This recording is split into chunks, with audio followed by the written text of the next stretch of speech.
It's a huge pleasure to welcome Vincent Tassion, who's going to speak to us about crossing probabilities for planar percolation. Over to you, Vincent.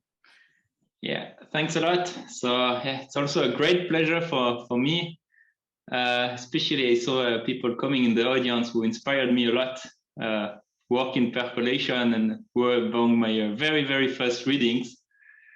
So Paul, Oliver, thanks a lot for transmitting this passion for this beautiful piece of math. Actually, I was hoping never to give this talk, not in Oxford, but like the problem I will talk about is when it was maybe my favorite problem to think of. Really, the thing I was bringing in a town. So each time I was traveling, I just needed a small piece of paper. It's this kind of problem you get hooked at, and it's so cool to think of. It doesn't require so much material, not so much computation, just a few pictures in the head that are pretty beautiful. I mean, I found so. And I was really hoping it would never been solved, so I could think of it long and long. But of course, it's also it's a great pleasure to present its solution, and I'm also very happy, especially because it was a joint work with Laurin Köhler-Schindler last year, and it was actually very enjoyable to finally solve it. So yeah, it's a problem I really got hooked at 10 years ago. It's pretty simple to state for percolation. It's about so of course I will define everything, but it's about having a general Rousseau-Seymour-Welch for just FKG measures. So for the talk, I will maybe mostly talk about Bernoulli percolation and just maybe at the end explain how things extend. I will just start briefly with an introduction to percolation. So hopefully works. So percolation was introduced in the 60s, and it's a model for porosity. So it models how water flows in rocks or fires propagate in forests. So you have a random environment and you have a fluid that propagates, and you're asking whether where the fluid does propagate. So, and the simplest model for percolation was introduced in 57 by Broadbent and Hammersley. So you take a lattice. So here I will just do mostly on the square lattice D2. Yes. By the way, I look at the chat, so if you have questions, you can ask them in the chat, but also don't hesitate to interrupt anytime. And yeah, the slides are already available. Thanks, Christina.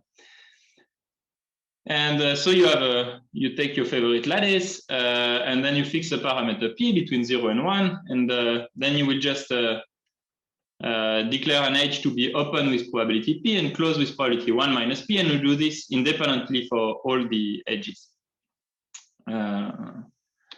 So I thought Michael was giving lectures on Michael on the complete graph where you get this Erdős-Renyi. Here, more look at the lattice version. And then you repeat this, and at the end, what you end up with, so here the percolation configuration is just a subset of the edges. So it's just the edges which are open. And we will denote by P sub P the law of omega. Maybe just the terminology open close, just to have a picture in mind. An edge is open because if you think in terms of the model, you can think of the vertices of the lattice as pores, and an open edge is means that the edge can like the water can flow from one pore to the other. So that's why you say it's just. Actually, I would have liked to have this command at the very beginning because I never really understood why we say open and closed. But in the picture, it will be mostly red for open edges. And so we're interested in how can we travel in this graph. So we're defining open paths, which are just paths made of open edges.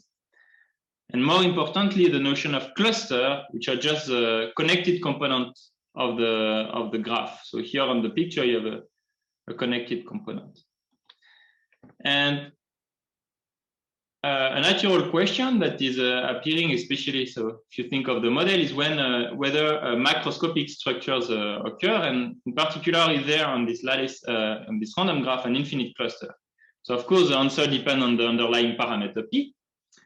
If p equals 0, I mean, you have no open edges, so everything is finite. When p equals 1, the graph is a whole lattice, so you have a unique infinite cluster, which is everything. And what happens between gives rise to a phase transition at a critical parameter PC. So below PC, all the clusters are finite almost surely, and above PC, you have an infinite cluster almost surely. So just to have a few pictures in mind, I run some simulation for various different values of P. So here on the picture, you see it's just the set of open edges, and I just drew in red the biggest connected component in I don't remember, it's maybe 50 by 50 box or something like that, maybe 100. I don't know, it's this order of magnitude. So you see, like when P is small, typically all the clusters are small, and here you can see the biggest cluster is here, it's really small. Then as P increasing, the clusters get bigger and bigger. So here I couple the configuration, but it's not super important. The biggest cluster is still small. And as soon as you get closer to PC, like the structure, they start to get bigger, but actually they are typically very small. And then when you cross PC, you really see this drastic change of behavior where the macroscopic structure occurs. And on ZD, actually, there is really a unique infinite cluster that appears. And there is this abrupt change of behavior at the model of PC, which we call a sharp phase transition. And then as P increasing, here just this cluster gets denser and denser to finally reach the whole lattice when P equals 1. And the most maybe rich picture is what happened at PC, especially so like I will mostly be concerned by the dimension 2. So in dimension 2, it's now quite well understood. So you have a rich fractal structure that emerge. So here you can recognize a bit of a Great Britain island or something, and this very nice fractal picture that appears. There is no infinite cluster in dimension 2, and but you have this property that at every scale. So here you see when I draw the biggest cluster in the box, it's like it's not everywhere. It has like you have interesting clusters at every scale, and so interesting structure appear at every scale, which will be somehow witnessed by some polynomial decay, and I will mention that later. So that's for the dimension 2, and that's what we will discuss mostly. And then maybe in dimension 3, it's much less understood. Basically, we rigorously know nothing because we don't even know if there is a percolation or not at PC. So even for Bernoulli percolation, there are many, like there are still important questions which are still open. But maybe an important line of research and like nowadays research in percolation is not so much concerned with Bernoulli percolations, but more with the interaction from percolation with other fields. So I will just give a few examples where percolation models appear also naturally. So in stochastic geometry, which is the study of random patterns in a space, you can just color this pattern and you obtain a nice percolation model. So I think Oliver Jordan may recognize a model here, which is Voronoi percolation, where you just color the cell of a Poisson-Voronoi tiling. Also in the study of spin systems, like if you can think, for example, of Ising model, you can encode the correlation between spins via percolation models. And for in this case, FK percolation plays an important role, introduced in the 70s by Fortuyn and Castellane, where like this, the percolation model describes how the information travels between spins. And also like for those who are more interested in random fields, you can also define natural percolation model by just truncating this field at some height. You look at what is below a certain height and above, and you end up with a percolation model. Sometimes, for example, here, important role are played by GFF percolation or the random nodal lines.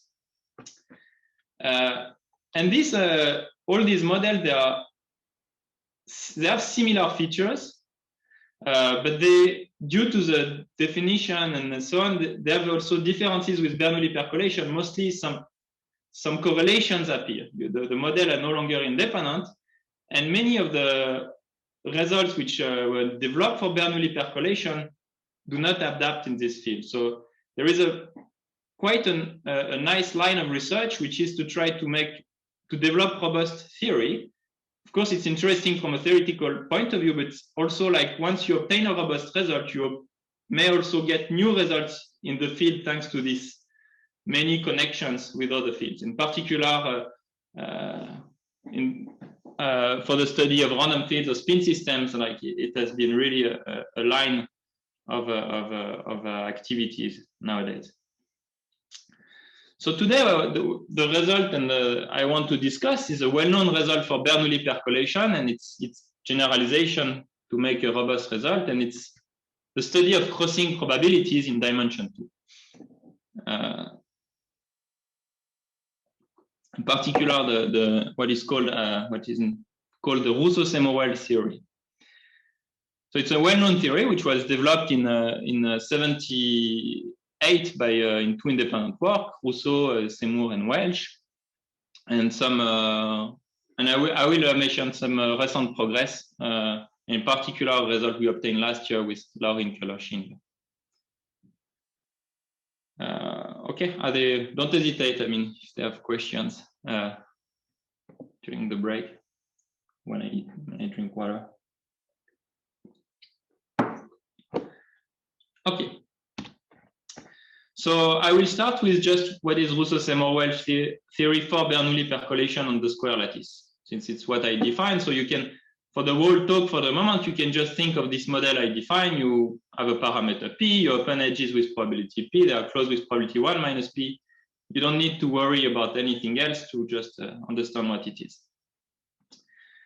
So maybe let me mention just briefly that for the square lattice, we know actually on Z2 the critical parameter, PC. It's 1/2, and when P is smaller than 1/2, all the clusters are finite, and when P is larger than 1/2, there is a unique infinite cluster.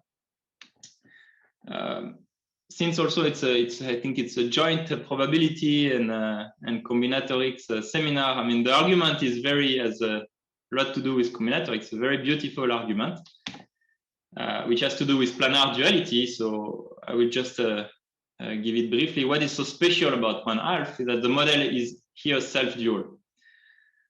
So to explain this duality, let me just take a very simple piece of the square lattice. So I take this graph G, and I consider it's not exactly dual. I can just you imagine you take Z2, and then you take the dual of D2, and then you take the corresponding graph. But the idea is that you take G, and you have a dual version of G, which is a G star, which is drawn as follow, and to any edge of G, you have a crossing edge E star. And what is nice is that if you have a Bernoulli percolation on G, so here I will just draw the edges red, so you have a Bernoulli, you have a configuration omega, then you can associate to this configuration a percolation configuration on G star by just declaring a dual edge to be open if the crossing edge is closed. And the nice combinatorial property, which is this kind of things where it's easy to say, it is obvious that, which is the fact that if you have you have the following things, and either you have a red path from left to right, or a top to bottom blue path. The reason is that, like, if you try to go from left to right and you cannot, it's because you are blocked by a top to bottom path. And the consequence for the probability is that if I look at the probability of a red left-right crossing plus the probability of a blue top-to-bottom crossing, they sums to 1. And this, for this small piece of G, it's like you can take a larger version of G, the argument will be the same. And now you see that P equal 1/2 plays a special role, because if I choose P equal 1/2, the red percolation and the blue percolation have the same law. So these two quantities, which sums to 1, they're actually equal. So when P equal to 1/2, the probability to cross from left to right is equal to 1/2. So I just want to emphasize that that even if it's like it's a one-line proof, it's something that it's definitely not obvious. Like even if you have a graph where you don't have self-duality or things like that, it's not clear at all to prove these kind of things. And if you think of the picture I showed at the beginning, imagine P equal 1/2, do I cross from left to right? It's not clear even on simulation. You would have to do a few to see what happens. So it's a beautiful result. It's a deep one, and it's an important one. Okay, and then from there, I mean, proving that PC equal to 1/2, there is a lot of work, and it really took 20 years to really put the details to really then show that from this observation, you can really show that the phase transition occurs at 1/2.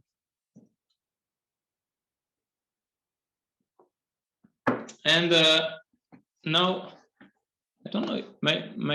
I don't know. I see my video is a bit blurred. Is it true or no? No, it's not. We're fine. Okay. It's good from here. Okay.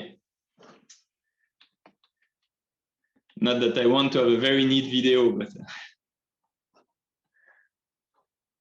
just at least everything is functioning. Okay. And so that was for the square. And now the question you can ask, what happens for rectangles? And there is a conjecture, which is still a conjecture for the square lattice, is now if I don't take n by n square, but let's take lambda n by n rectangle. And the conjecture says that if you take the probability to cross a lambda n by n rectangle, it should converge as n goes to infinity to a limit f of lambda, which should satisfy some properties. So the case of lambda equal 1 was a square, so f of 1 should be 1/2. And then for other lambda, when you are at the critical value, PC equal 1/2, should satisfy a property that, so here I didn't mention, it should be non-trivial, so strictly between 0 and 1, and satisfies a very important property, which is conformal invariance, in the sense that if you didn't start with a lambda n by n rectangle, but just a conformal image of this lambda n by n rectangle, you draw like, I don't know, it could be a triangle with 4 marked points or whatever.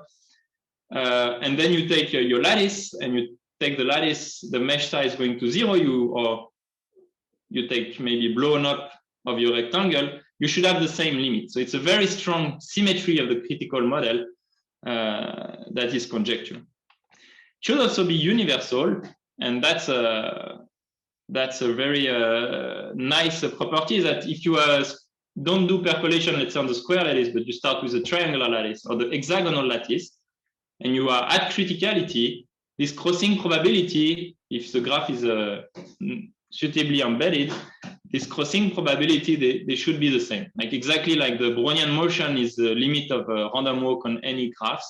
Here you should have some kind of universal limit that actually forget about the lattice. I would like to mention that for side percolation on hexagons, this is known, and this was a celebrated result of Stas Smirnov in 2001. So he proved convergence of Cardy's formula. And out of this work, several results could be deduced. So relationship to SLE and CLE could be established. And for example, which are important from the physical perspective, the critical exponents could be computed. For example, Lawler, Schramm, and Werner computed in 2002 the one-arm exponent. So they could prove that the probability for a point to be connected to distance n decays like n to the -5/48. And these exponents, they are related, they has to do with the fractal dimension of the kind of object that happen at criticality. So for side percolation on hexagons, everything is very well understood, but for bond percolation on the square lattice, still unknown. Recently, there have been some very nice progress by Hugo Duminil-Copin, Johan Menalescu, and all the team. There are 5 authors, where they prove like full rotation invariance, but not yet conformal invariance. So we are getting closer to the conjecture, but universality is still far from being understood today. What I want to talk is not what is not known, but rather what is well known, and something which was known very early on, which was this Rousseau-Semorel theory, which was not trying to understand the limit, but just somehow that the limit is non-trivial, what I mentioned. And the fact that at least show that this crossing probability, they don't goes either to 0 or to 1. So for example, you take a rectangle, a lambda n by n rectangle, and you just want to say that, actually the probability to cross it from left to right should be bounded away from 0 by a constant that just depends on the aspect ratio and not on the scale. So somehow it's equivalent to say that the limit of the square crossing are positive. So this is already very important, and this already has a lot of consequences. It doesn't allow us or it doesn't allow one to identify the exponent, but it gives bound. And in particular, it shows like this one-arm exponent, the probability for a point to be connected to distance n decays polynomially fast. So as soon as you have this Rousseau-Semorel theory, you can deduce polynomial bounds. And I will explain how we get these polynomial bounds, because somehow the proof from Rousseau-Semorel really explain what kind of things it says. It was fundamental also in the latest study of Kesten as a near-critical regime. So when P approaches PC, which was important from the physical perspective, and somehow thanks to this Rousseau-Semorel theory, we can understand also what happened at PC and in this window close to PC. And also actually in the proof of Smirnov, even on the triangular lattice, he was using Rousseau-Semorel to obtain, he actually gave a proof of it, but he was using a Rousseau-Semorel result to get tightness. So actually, there are 2 arguments in the proof. One proof is Rousseau-Semorel, which say that the limit is non-degenerated. And the second argument is really identifying the limit. So this gives the first argument. So just to motivate it a bit and to show why it is useful, I want to just explain how it allows one to bound this, to obtain this upper bound on the one-arm event.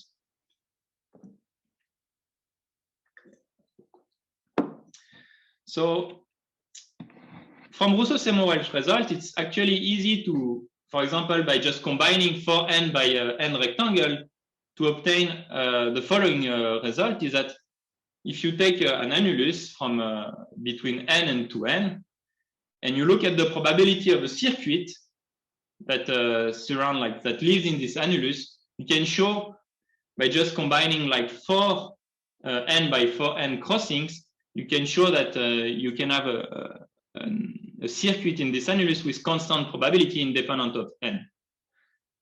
So you have to use here positive association, or just there is a small argument, but it's quite easy to obtain. And then by self-duality, you can also show that you have a dual one. So here I use a dual percolation. I look at the event that there is a dual circuit in the annulus.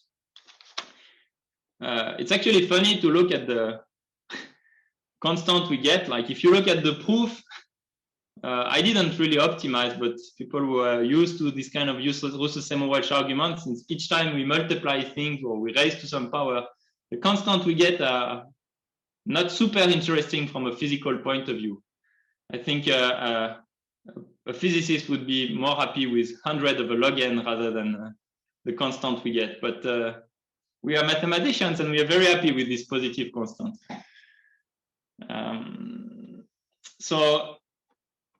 And it's how do we use that to get a bound? And on the one arm, it's the way you do it is that you say, okay, you partition the box of size n into log n annuli of size 2 to the k.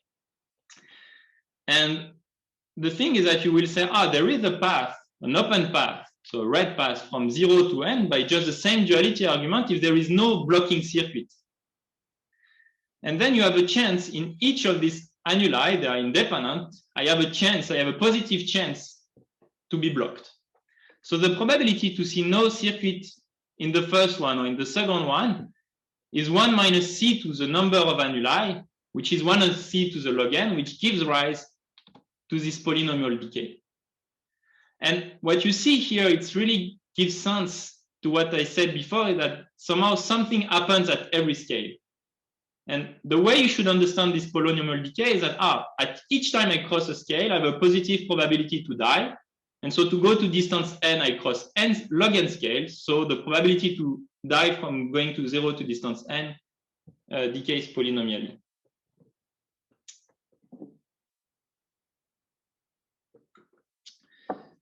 Okay, so it's really like this kind of scale invariance. It's already like really scale invariance type result.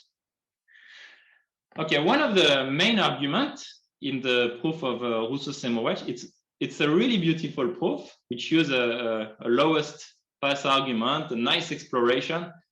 I must say it's one of the things that seduced me really a lot. It's one of these results you say, it should be obvious, and then you try to think of it, you don't find a proof, and then you see the proof, yeah, why didn't I think of it? It's completely obvious. Oliver doesn't agree. Each one has his own experience with Rousseau-Seymour-Welch. Okay, and maybe I make the story a bit nicer. Okay, anyway, the argument relies strongly on the fact that the model is strongly independent, the argument of Rousseau, Seymour, and Welch.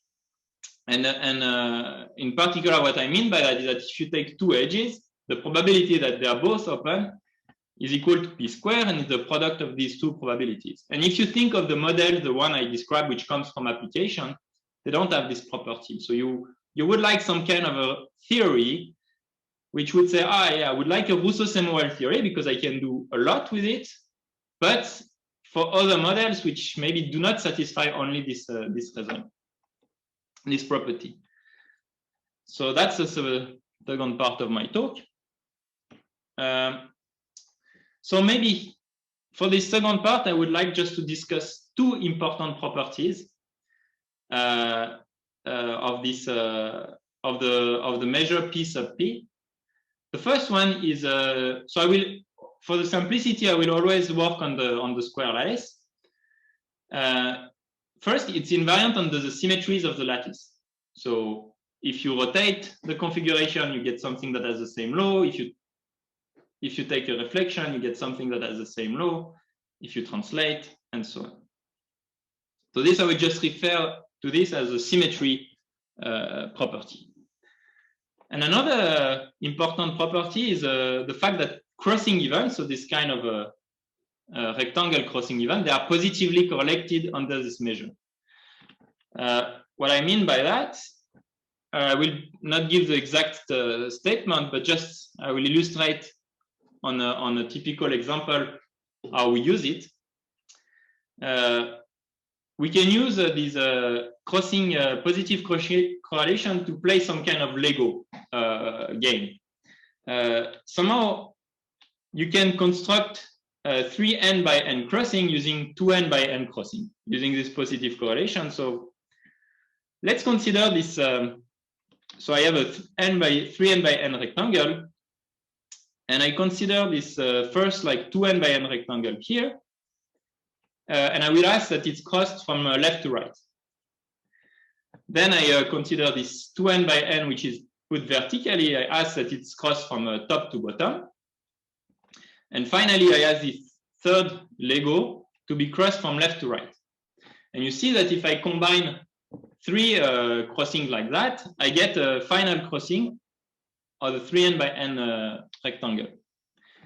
And positive correlation says that all these crossing events, they fight together, they are positively correlated, and the probability, let's say, of the 3n by n, the probability of having a crossing here from left to right is larger than the probability that these three rectangles are crossed, and by positive correlation, it's larger than the product of the three crossing probability.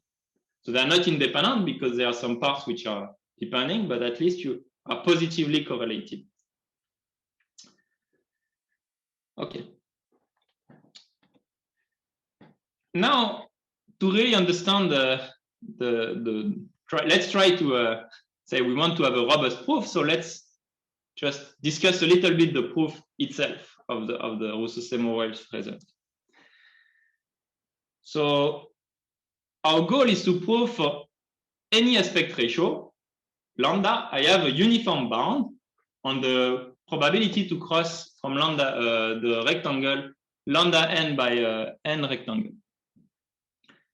The first input is this thing that I actually, I proved that I showed at the beginning, was this square crossing probability, the fact that we know this for squares already. We know that squares are crossed with probability 1/2. Now, there is also another nice argument, is the thing I explained after, that thanks to positive correlation, if I can prove it for lambda equal 2, and actually any lambda which is larger than 1, I will be done, because I can somehow kind of combine these rectangle crossings to make longer ones. So as soon as I have done it for, and I will just say for, let's say even 3/2, lambda equals 3/2, I'm done. So the main missing point and the difficult part is what is called the Russo-Seymour-Welch lemma, is to say, okay, once you know for squares, you get rectangles. And it's really the main difficult part in the proof, and the rest is just a simple consequence of a positive correlation. And I really like to teach that in general, because it's funny to say to the students, say, oh yeah, now you have this, and everyone says, oh yeah, it's obvious, you do the same, you put your square crossings together, and then you manage to do exactly what I did with the 2n by n. You want to say, so let's give the argument that should work and that is very reasonable. So we start from square crossing. We know squares are crossed, so in our case it's 1/2. And let's say I just want to get this rectangle. So now the idea is, yeah, I have this square crossing, so it's clear I can combine them and make a rectangle. So you say, now I will do the same. I take two squares that kind of overlap like that.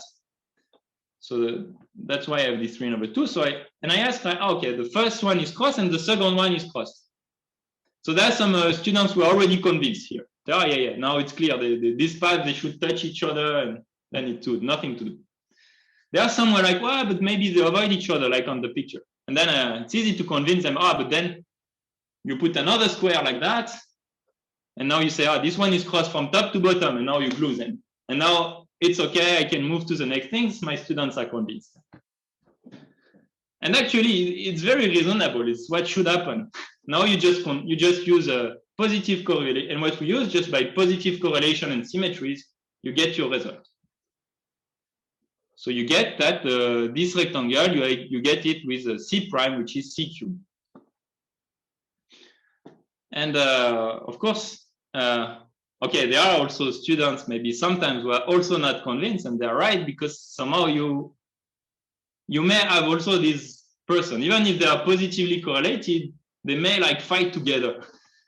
So, and actually that's the main observation that I remember the paper of Oliver and Bella was starting like that. Yeah, if you don't manage to prove Russo-Seymour-Welch, the thing should start to do crazy things and go in all directions. Then you start to put them, they should avoid each other. And you want to say okay, by positive correlation, at some point they will glue and they will make what you want. And the main thing is that this just simply, you make, I think I pulled the number of trees I killed by making pictures, by each time saying, yeah, it should work. It's really you always have this, you always find an enemy. Whatever good you try to put your Lego, you always have an enemy. And that's, you have to come up with something. So maybe let me make a little bit of history. So since Russo-Seymour-Welch, some progress have been made, and this Russo-Seymour-Welch lemma has been proved. in several cases. So what I call the Russo-Semmelweis lemma is the fact that if you have a bound on the square crossing, you deduce some bound on, let's say, a 2n by n rectangle. So this was proved by for Bernoulli percolation. So as I mentioned, by Russo-Semmelweis, and there were an alternative proof by Smirnov. For FK percolation, there is so the result of Hugo Duminil-Copin and Vincent Beffara, where they compute actually the critical value, and then more recently we proved actually a stronger version with Hugo Duminil-Copin and Vladas Sivera-Vicius in 2015, and also like for Voronoi percolation, and this that was maybe the main inspiration of the work I want to mention is this beautiful work of Bella Boloreac and Oliver Jordan, which they prove a weaker version of this Russo-Semmelweis lemma. They prove that if you know all the square, then you get at least the rectangle along the subsequences, and that's sufficient to get to be able to compute, and what they did, the critical value. You don't get the fractality, but you get you can compute the critical value using this weak version. And 5 years ago, I obtained actually the full result by refining the methods, this renormalization method they put in for Voronoi percolation. But all the proofs, they kind of use symmetries and positive correlations by these two properties I mentioned, plus something else.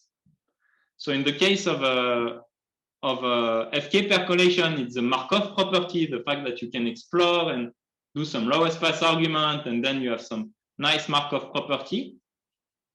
For Voronoi percolation, you use you don't have independence, because if you take 2 points, they always have a positive chance to be on the same cell and to be color red. But if you take the picture, if you take two boxes which are sufficiently far apart, the things become independent. So you have some kind of nice mixing property. But basically, this argument should be true. I mean, you should just need these two hypotheses, and that's what really, they should not be counterexamples. And that's why I got hooked at that very young. And that's finally what we proved. So if you have a measure which satisfies symmetries and positive correlation, you can really prove that. You just need these two hypotheses to have this Russo-Semmelweis lemma. So the students were right to be convinced, because it's true. Maybe I don't know if there are questions about it, or statement is clear.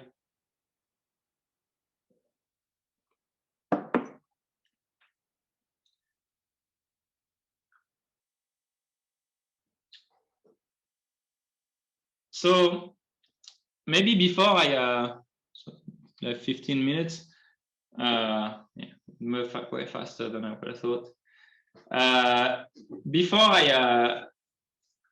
I continue, I would like maybe to mention why these two things are important. At least you cannot just take one. Why symmetries are important. If you don't have symmetry, you can just take a deterministic model, which is this kind of stair model. And here you see that squares are crossed. So all the squares are crossed actually with probability 1. But as soon as you take a rectangle, you have a dual path that block you, and then you are not crossed. And this model is really positively correlated. It's just deterministic. So you need some symmetry at some point. So the main point is that, for example, this one is clearly not reflection invariant. The deterministic configuration is not reflection invariant. Then why positive correlation are important, you can modify this model to make it invariant. So what you can do is just you take with probability 1/2 the stairs in one direction, and with probability 1/2 the stairs in the other direction. And this model is completely invariant this time. But squares are always crossed for the same reason as before, but the rectangle are not. What is missing here are that you have no positive correlation. For example, if I tell you one edge is closed, then you know in which configuration you are, and then you know everything, so you don't have you don't have positive correlation at all. But they are just here that this somehow conditions are minimal in some sense. So I will try to give the sketch of proof, the main ideas of the proof. I will not have the time to go into a lot of details, but somehow it uses a very nice idea that you have to use the scales, many scales together. So at the end, the statement itself, it looks only at one scale. So we really say, we have the model at n, and if we have a bound at n, we get the bound at the same n. But somehow, really to prove it, we will use all the scales together. And the main idea, so let's just, for the sketch of the proof, I will take a simple hypothesis. So we just assume the squares are crossed with probability C, at least. And let's say our goal is to show that we cross a rectangle, 3/2 by n rectangle, with probability C prime.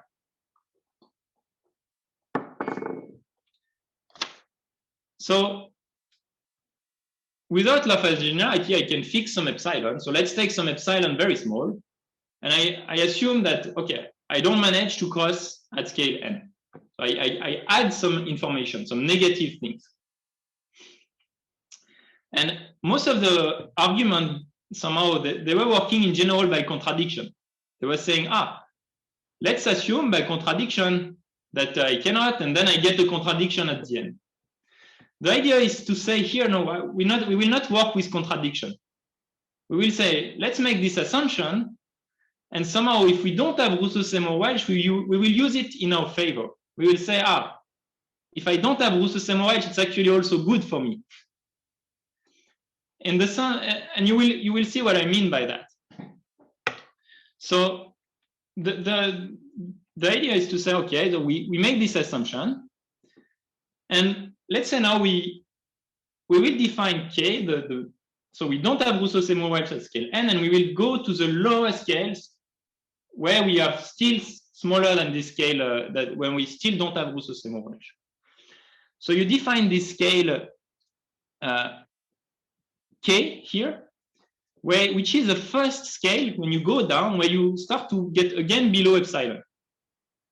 And you know, because of because things are lattice, at some point you will find this k. If you choose epsilon just to be smaller than the probability that an edge is open, for example, you will find this k.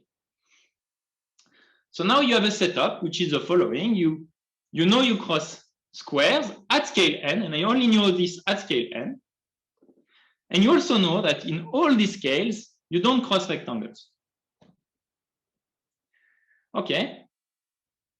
The main idea, and that's the key things, is to say, okay, if I have this, the path, somehow if you remember this picture, to say, I didn't manage to glue things, the path need to first do this kind of things, and then I glue this. If I never manage to cross rectangle, it should be tortuous. It should have I don't remember which adjective. So depending on I had a debate with my PhD student, because tortuous seems to be negative, and he said, but we like this path, and he said he meanders, so that your path should meander, like it should. And somehow the key idea is to say, actually, if you don't have that, then actually you will reach all the box of size k within the box, and somehow your path will be fractal up to distance k. And you will, let's say if I fix a box here, so this one I don't center it, but using the fact that I don't have Rousseau-Seymour-Welch, I will be able to, starting from left, to somehow reach a small box of size k. Well, you remember this k is the last scale where I got Rousseau-Seymour-Welch.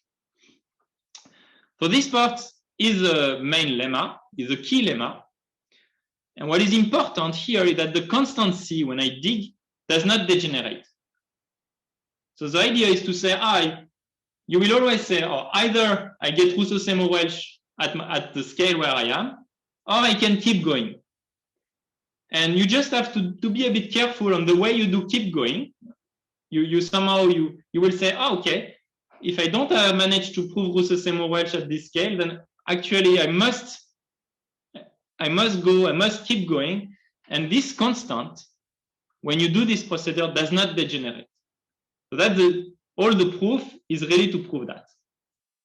But once you have proved this, you can conclude by using this nice Rousseau-Seymour-Welch, because now at scale k, you know how to cross rectangles. So you can conclude by finishing, you say, now you can do this argument that you wanted to do. Now you take two versions of this one. You take a translated version. So from left, I reach this box. From right, it reaches this box. And then around this small box, I can use this hypothesis to create this small annulus and glue them together. And so finally, we get this, starting from this hypothesis, we get that we cross from left to right with this C/10, which comes from here, times epsilon to the 100. You need to glue, I didn't check the 100, but you need to glue a few rectangles. But this one is a nice one. This one is the one which is allowed, and you get the crossing. So that's the main idea of the proof. And of course, here I skipped the main part of the argument. But somehow here the main idea is really like you have a way to kind of not lose constant by just digging into constant. So maybe to conclude, so I don't know, maybe it's nice to pause. And also I have no more water, so I go. Sorry.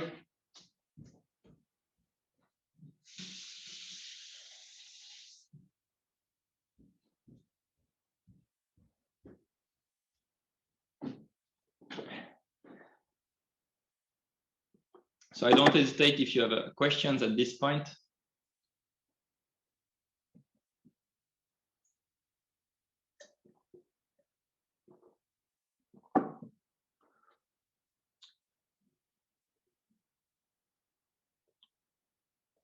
So maybe I will just conclude briefly my talk. So what we obtain is a very robust result because it works as soon as you have a positive correlation and symmetries. So which applies in all the models, most of the model I mentioned before. And then it's still, of course, there are some perspectives because even if positive correlation is a natural assumption, you have many models where you don't have positive correlations. And for example, like for people, I don't know, interested in nodal lines, if you look at the level lines of some random harmonic functions or these kind of things, the model that pops in, they are not always positively correlated. And still, I mean, if the model is not completely crazy, you should be able to, from square, getting rectangles. So one perspective is really to prove this Rousseau-Seymour-Welch for non-positively correlated models, but you have to replace it by something, maybe quasi-independence or something. Of course, there is this perspective, which is to prove this Cardis formula, the convergence for some specific models. And what I also like with this with this proof and also with this approach that was brought in the game by Olivier and Bella is the fact that somehow this is a successful application of this renormalization idea. Some idea you say, okay, how would you like to prove that the things converge? You want to show that they're like fixed point under some renormalization. And here what you do is that you say, okay, maybe I cannot prove equality, but at least we can prove inequalities. Like if I can express what happened at some scale as a function larger than what happened at lower scales, this should say that actually I cannot degenerate too bad. I have to get some bounds. So it's some kind of and maybe by refining this, like it's some kind of a strategy that still is like for example, the constant we get here, they do not depend at all on the model. They're completely universal. And that's because behind the game, behind the scene, there is this idea that you don't care so much about the model itself, but about the way you move from one scale to another. And somehow this is a coarse renormalization which just gives bounds, and trying to better understand this would be also nice towards getting a better understanding of the limit. And that's my last point, which is like a universality and scaling limit. Actually, this is not the last one. The last one is what to do in dimension 3. Because you say, okay, you cross cubes, but now even the rectangle argument collapse. Even if I know long rectangle, it's not easy to, and it's not easy to do picture that's a bit nice. It's not as nice to bring in vacation, because you would need some 3D version of a paper to try to draw what happened there. But yeah, dimension 3 is still a good challenge, which hopefully will keep us active for a while. So thank you very much. Merci beaucoup. Thank you, Vincent, for a fascinating talk. Can I ask if anybody has any questions?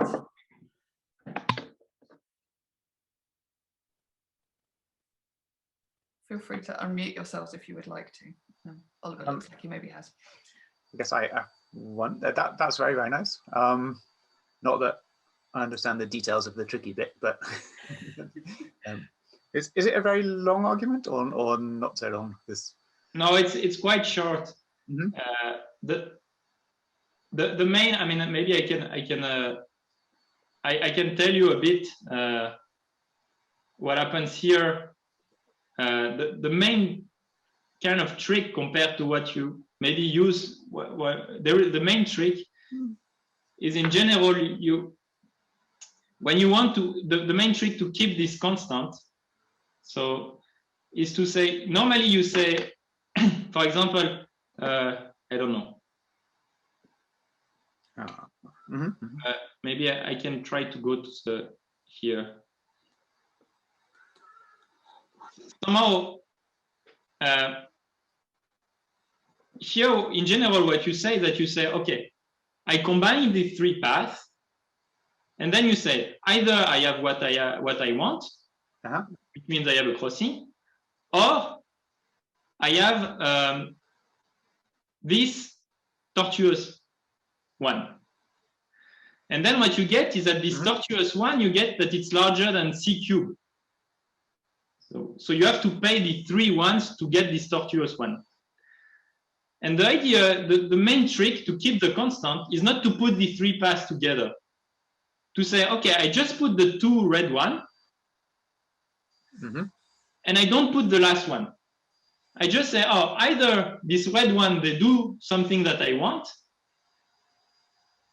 or they don't do something that I want. And they are tortuous. And then you take the bit, you don't, somehow you have some costy event, which is somehow this, maybe here it would be maybe the let's say, imagine the red, they come for free, and this one is just with constant. So let's say the red comes with probability 1, and this one comes with probability epsilon. Then what you would say is that you say, okay, if the red are not nice, so they do something crazy, actually I should have it with large probability they do something crazy. Either and somehow you put apart this event, and somehow you would like to say, either I have something crazy with high probability, or I have something nice, and then I get Rousseau-Seymour Welch. But the main trick, when you read, I mean, you have to read the paper, it's quite short, but the main trick, you will understand maybe at that moment what I mean by that here. That you would like to say that this is tortuous, not with probability C cubed, but with high probability. And this high probability does not degenerate, it remains larger than one half. Okay. Somehow. You only use easy crossings. And then that's the trick. Okay. I'll look at the paper for the details, but that makes some sense. Yeah, thanks. So there's a question in the chat. I don't know if you can see it, from Christophoros. Have you tried proving for site percolation on general planar triangulation? Yes, yes, Christophoros. So what do you have in mind here? Very general, like no hypothesis at all? Feel free to unmute, Christophoros, if you'd like to. Yes, general triangulations, or let's say that all degrees are at least 6.